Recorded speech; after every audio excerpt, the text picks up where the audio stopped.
Imamat pasal 7. Korban penebus salah. Inilah hukum tentang korban penebus salah. Korban itu ialah persembahan Maha Kudus. Di tempat orang menyembelih korban bakaran, disitulah harus disembelih korban penebus salah, dan darahnya haruslah disiramkan pada mezbah itu sekelilingnya. Segala lemak dari korban itu haruslah dipersembahkan, yakni ekornya yang berlemak dan lemak yang menutupi isi perut, dan lagi kedua buah pinggang dan lemak yang melekat padanya yang ada pada pinggang, dan umbai hati yang harus dipisahkan beserta buah pinggang itu. Haruslah imam membakar semuanya itu di atas mezbah sebagai korban api-apian bagi Tuhan. Itulah korban penebus salah. Setiap laki-laki di antara para imam haruslah memakannya. Haruslah itu dimakan di suatu tempat yang kudus. Itulah bagian Maha Kudus. Seperti halnya dengan korban penghapus dosa, demikian juga halnya dengan korban penebus salah. Satu hukum berlaku atas keduanya. Imam yang mengadakan pendamaian dengan korban itu, bagi dialah korban itu. Imam yang mempersembahkan korban bakaran seseorang, bagi dia juga kulit korban bakaran yang dipersembahkannya itu. Tiap-tiap korban sajian yang dibakar di dalam pembakaran roti, dan segala yang diolah di dalam wajan dan di atas panggangan adalah bagi imam yang mempersembahkannya. Tiap-tiap korban sajian yang diolah dengan minyak atau yang kering adalah bagi semua anak-anak Harun, semuanya dapat bagian. Korban keselamatan. Inilah hukum tentang korban keselamatan yang harus dipersembahkan orang kepada Tuhan. Jikalau ia mempersembahkannya untuk memberi syukur, haruslah beserta korban syukur itu dipersembahkannya roti bundar yang tidak beragi, yang diolah dengan minyak, dan roti tipis yang tidak beragi, yang diolesi dengan minyak, serta roti bundar dari tepung yang terbaik, yang teraduk, yang diolah dengan minyak. Ia harus mempersembahkan persembahannya itu beserta dengan roti bundar yang beragi, di samping korban syukur yang menjadi korban keselamatannya. Dan daripadanya, yakni dari setiap bagian persembahan itu, haruslah dipersembahkannya satu roti sebagai persembahan khusus bagi Tuhan. Persembahan itu adalah bagian imam yang menyiramkan darah korban keselamatan. Dan daging korban syukur yang menjadi korban keselamatannya itu haruslah dimakan pada hari dipersembahkannya itu. Sedikit pun daripadanya janganlah ditinggalkan sampai pagi. Jikalau korban sembelihan yang dipersembahkan itu merupakan korban nasar atau korban sukarela, haruslah itu dimakan pada hari mempersembahkannya, dan yang selebihnya boleh juga dimakan pada keesokan harinya. Tetapi apa yang masih tinggal dari daging korban sembelihan itu, sampai hari yang ketiga, haruslah dibakar habis dengan api. Karena jikalau pada hari yang ketiga masih dimakan dari daging korban keselamatan itu, maka Tuhan tidak berkenan akan orang yang mempersembahkannya, dan korban itu dianggap batal baginya, bahkan menjadi sesuatu yang jijik. Dan orang yang memakannya harus menanggung kesalahannya sendiri. Bila daging itu kena kepada sesuatu yang najis, janganlah dimakan, tetapi haruslah dibakar habis dengan api. Tiap-tiap orang yang tahir boleh memakan dari daging korban itu.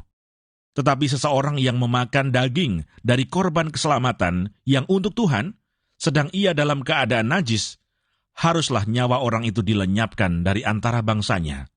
Dan apabila seseorang kena kepada sesuatu yang najis, yakni kepada kenajisan berasal dari manusia, atau kepada hewan yang najis, atau kepada setiap binatang yang merayap yang najis, lalu memakan daripada daging korban keselamatan yang untuk Tuhan, maka haruslah nyawa orang itu dilenyapkan dari antara bangsanya. Larangan memakan lemak dan darah. Tuhan berfirman kepada Musa, "Katakanlah kepada orang Israel, segala lemak dari lembu, domba ataupun kambing janganlah kamu makan. Lemak bangkai atau lemak binatang yang mati diterkam boleh dipergunakan untuk segala keperluan, tetapi jangan sekali-kali kamu memakannya. Karena setiap orang yang memakan lemak dari hewan yang dipergunakan untuk mempersembahkan korban api-apian bagi Tuhan, nyawa orang yang memakan itu haruslah dilenyapkan dari antara bangsanya. Demikian juga, janganlah kamu memakan darah apapun di segala tempat kediamanmu, baik darah burung-burung ataupun darah hewan. Setiap orang yang memakan darah apapun, nyawa orang itu haruslah dilenyapkan dari antara bangsanya. Bagian imam daripada segala korban keselamatan. Tuhan berfirman kepada Musa, demikian, katakanlah kepada orang Israel, orang yang mempersembahkan korban keselamatannya kepada Tuhan, haruslah membawa kepada Tuhan sebagian dari korban keselamatannya itu sebagai persembahannya. Dengan tangannya sendirilah harus ia membawa segala korban api-apian Tuhan. Adapun lemaknya, haruslah dibawanya beserta dadanya, supaya dadanya itu ditunjukkan sebagai persembahan unjukan di hadapan Tuhan. Lalu haruslah imam membakar lemaknya di atas mezbah, tetapi dadanya itu adalah bagian Harun dan anak-anaknya. Paha kanannya harus kamu serahkan kepada imam sebagai persembahan khusus dari segala korban keselamatanmu. Siapa dari antara anak-anak Harun yang mempersembahkan darah dan lemak korban keselamatan, maka dialah yang harus mendapat paha kanan itu sebagai bagiannya. Karena dada persembahan unjukan dan paha persembahan khusus telah kuambil dari orang Israel, dari segala korban keselamatan mereka, dan telah kuberikan kepada imam Harun dan kepada anak-anaknya. Itulah suatu ketetapan yang berlaku bagi orang Israel untuk selamanya. Itulah bagian Harun dan bagian anak-anaknya dari segala korban api-apian Tuhan pada hari mereka itu disuruh datang untuk memegang jabatan imam bagi Tuhan. Itulah yang harus diserahkan menurut perintah Tuhan dari pihak Israel kepada mereka. Pada hari mereka itu diurapinya. Itulah suatu ketetapan untuk selamanya bagi mereka turun-temurun. Itulah hukum tentang korban bakaran, korban sajian, korban penghapus dosa, korban penebus salah, persembahan pentahbisan, dan korban keselamatan yang diperintahkan Tuhan kepada Musa di atas gunung Sinai pada hari Tuhan memerintahkan kepada orang Israel mempersembahkan persembahan mereka kepada Tuhan di padang gurun Sinai. Imamat pasal 8. Pentahbisan Harun dan anak-anaknya.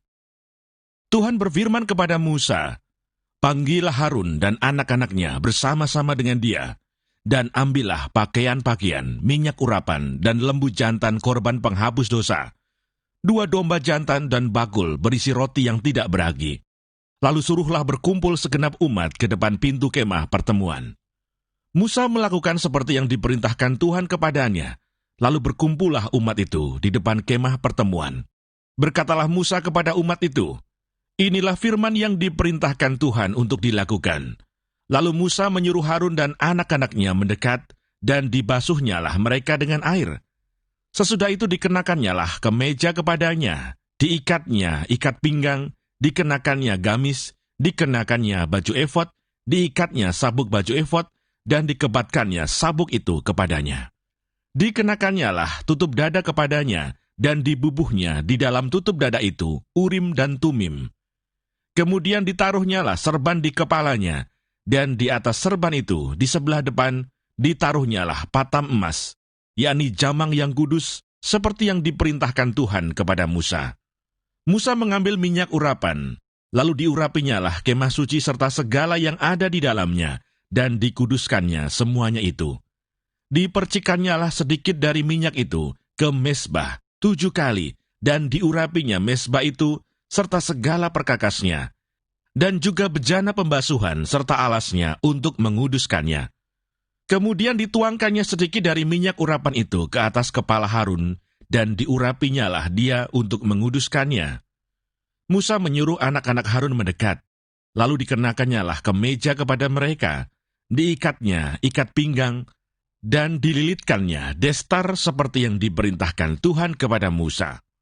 Disuruhnya membawa lembu jantan korban penghapus dosa. Lalu Harun dan anak-anaknya meletakkan tangannya ke atas kepala lembu jantan korban penghapus dosa itu. Lembu itu disembelih, lalu Musa mengambil darahnya. Kemudian dengan jarinya, dibubuhnyalah darah itu pada tanduk-tanduk mezbah sekelilingnya. Dan dengan demikian, disucikannyalah mezbah itu dari dosa. Darah selebihnya dituangkannya pada bagian bawah mezbah. Dengan demikian, dikuduskannya mezbah itu dan diadakannya pendamaian baginya. Diambillah segala lemak yang melekat pada isi perut, umbai hati, kedua buah pinggang serta lemaknya. Lalu Musa membakarnya di atas mezbah. Tetapi lembu jantan itu dengan kulit, daging, dan kotorannya dibakarnya habis di luar perkemahan, seperti yang diperintahkan Tuhan kepada Musa. Kemudian disuruhnya membawa domba jantan korban bakaran. Lalu Harun dan anak-anaknya meletakkan tangannya ke atas kepala domba jantan itu. Domba itu disembelih, lalu Musa menyiramkan darahnya pada mezbah sekelilingnya. Domba itu dipotong-potong menurut bagian-bagian tertentu. Lalu Musa membakar kepalanya dan bagian-bagiannya dan lemaknya. Tetapi isi perut dan betisnya dibasuh dengan air. Lalu Musa membakar seluruh domba jantan itu di atas mezbah. Itulah korban bakaran yang baunya menyenangkan, yakni suatu korban api-apian bagi Tuhan, seperti yang diperintahkan Tuhan kepada Musa. Kemudian disuruhnya membawa domba jantan yang lain, yakni domba persembahan pentahbisan. Lalu Harun dan anak-anaknya meletakkan tangannya ke atas kepala domba jantan itu. Domba jantan itu disembelih. Lalu Musa mengambil sedikit dari darahnya dan membubuhnya pada cuping telinga kanan Harun, pada ibu jari tangan kanan, dan pada ibu jari kaki kanannya. Musa menyuruh anak-anak Harun mendekat, lalu membubuh sedikit dari darah itu pada cuping telinga kanan mereka, pada ibu jari tangan kanan, dan pada ibu jari kaki kanan mereka. Lalu Musa menyiramkan darah selebihnya pada mezbah sekelilingnya. Diambilnyalah lemaknya, ekornya yang berlemak, segala lemaknya yang melekat pada isi perut, umbai hatinya, kedua buah pinggang, serta lemaknya dan paha kanannya. Dan dari dalam bakul berisi roti yang tidak beragi, yang ada di hadapan Tuhan, diambilnyalah satu roti bundar yang tidak beragi, satu roti bundar yang diolah dengan minyak, dan satu roti tipis. Lalu diletakkannya di atas segala lemak dan di atas paha kanan itu, dan ditaruhnya seluruhnya di telapak tangan Harun dan di telapak tangan anak-anaknya, dan dipersembahkannya semuanya sebagai persembahan unjukan di hadapan Tuhan. Kemudian Musa mengambil semuanya dari telapak tangan mereka, lalu dibakarnya di atas mezbah, yaitu di atas korban bakaran. Itulah persembahan pentahbisan untuk menjadi bau yang menyenangkan. Itulah suatu korban api-apian bagi Tuhan. Musa mengambil dada domba itu dan mempersembahkannya sebagai persembahan unjukan di hadapan Tuhan. Itulah yang didapat Musa sebagai bagiannya dari domba jantan persembahan pentahbisan itu, seperti yang diperintahkan Tuhan kepada Musa. Dan lagi Musa mengambil sedikit dari minyak urapan dan dari darah yang di atas mezbah itu, lalu dipercikkannya kepada Harun, ke pakaiannya, dan juga kepada anak-anaknya, dan ke pakaian anak-anaknya. Dengan demikian, ditabiskannya Harun pakaiannya, dan juga anak-anaknya, dan pakaian anak-anaknya. Berkatalah Musa kepada Harun dan kepada anak-anaknya, "Masaklah daging itu di depan pintu kemah pertemuan. Di sanalah kamu harus memakannya dengan roti yang ada di dalam bakul untuk persembahan pentahbisan, seperti yang telah kuperintahkan dengan berkata, Harun dan anak-anaknya haruslah memakannya. Dan apa yang tinggal dari daging dan roti itu, haruslah kamu bakar habis dengan api. Janganlah kamu pergi dari depan pintu kemah pertemuan selama 7 hari, sampai kepada genapnya perayaan pentahbisan, karena perayaan pentahbisan akan berlangsung 7 hari lamanya.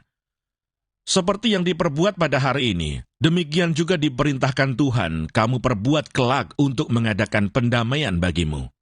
Di depan pintu kemah pertemuan, haruslah kamu tinggal siang malam 7 hari lamanya, dan kamu harus lakukan kewajibanmu terhadap Tuhan dengan setia, supaya janganlah kamu mati, karena demikianlah diperintahkan kepadaku.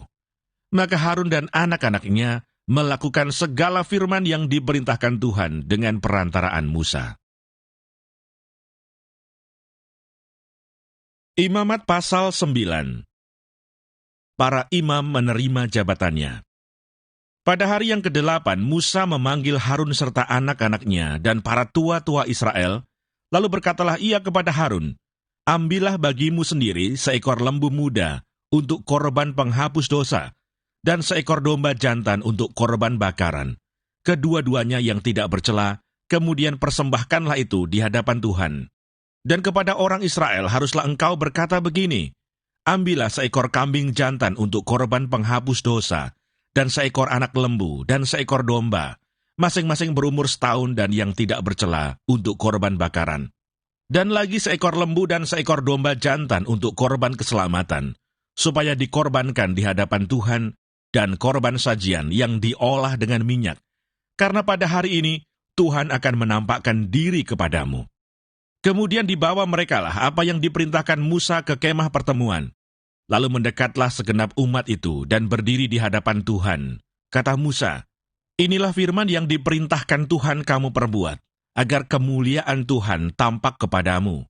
Kata Musa kepada Harun, "Datanglah mendekat kepada mezbah, olahlah korban penghapus dosa dan korban bakaranmu, dan adakanlah pendamaian bagimu sendiri dan bagi bangsa itu.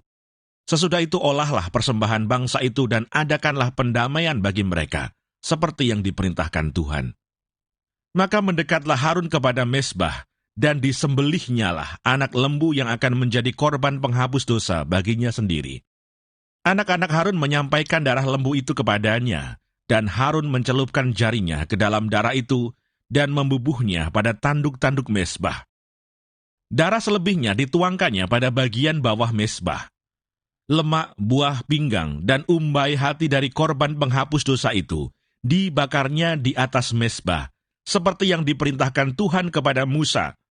Tetapi daging dan kulitnya dibakarnya habis di luar perkemahan. Kemudian ia menyembelih korban bakaran, lalu anak-anak Harun menyerahkan darah korban itu kepadanya. Maka Harun menyiramkannya pada mezbah sekelilingnya. Juga diserahkan merekalah kepadanya korban bakaran itu menurut bagian-bagian tertentu, beserta dengan kepalanya, lalu dibakarnya di atas mezbah. Isi perut dan betisnya dibasuhnya, dan dibakarnya dengan korban bakaran di atas mezbah. Sesudah itu dibawanya persembahan bangsa ke mezbah, diambilnyalah kambing jantan yang akan menjadi korban penghapus dosa, yang bagi bangsa itu, lalu disembelihnya dan dipersembahkannya sebagai korban penghapus dosa, seperti yang pertama. Kemudian dibawanyalah korban bakaran ke mezbah, dan diolahnya sesuai dengan peraturan. Selanjutnya dibawanyalah korban sajian, dan diambilnya segenggam daripadanya, lalu dibakarnya di atas mezbah, di samping korban bakaran pada waktu pagi. Ia menyembelih juga lembu dan domba jantan yang akan menjadi korban keselamatan bagi bangsa itu. Lalu anak-anak Harun menyerahkan darah korban itu kepadanya. Maka Harun menyiramkannya pada mezbah sekelilingnya. Tetapi segala lemak dari lembu dan dari domba jantan itu, yakni ekor yang berlemak, lemak yang menutupi isi perut, buah pinggang dan umbai hati, segala lemak itu diletakkan mereka di atas dada kedua korban itu. Lalu Harun membakar segala lemak itu di atas mezbah. Dada dan paha kanan itu dipersembahkan Harun sebagai persembahan unjukan di hadapan Tuhan, seperti yang diperintahkan Musa. Harun mengangkat kedua tangannya atas bangsa itu, lalu memberkati mereka. Kemudian turunlah ia setelah mempersembahkan korban penghapus dosa, korban bakaran, dan korban keselamatan. Masuklah Musa dan Harun ke dalam kemah pertemuan. Setelah keluar, mereka memberkati bangsa itu. Lalu tampaklah kemuliaan Tuhan kepada segenap bangsa itu. Dan keluarlah api dari hadapan Tuhan, lalu menghanguskan korban bakaran dan segala lemak di atas mezbah. Tatkala seluruh bangsa itu melihatnya, bersorak-sorailah mereka, lalu sujud menyembah.